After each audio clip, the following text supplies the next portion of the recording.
بسم الله الرحمن الرحيم له مقاليد السماوات والأرض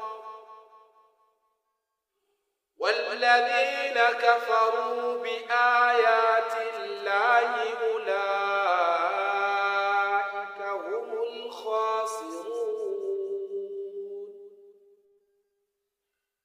قل أفغير الله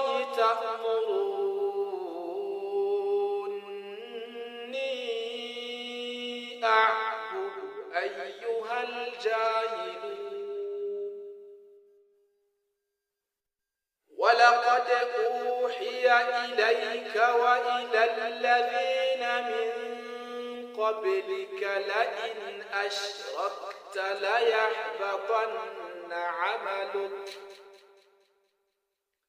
ولقد أوحي إليك وإلى الذين من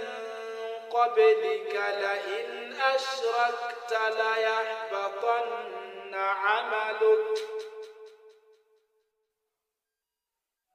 ولتكونن من الخاسرين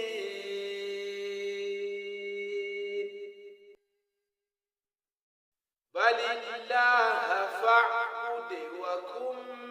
من الشاكرين وما قدروا الله حق قدره والأرض جميعا قبضته يوم القيامة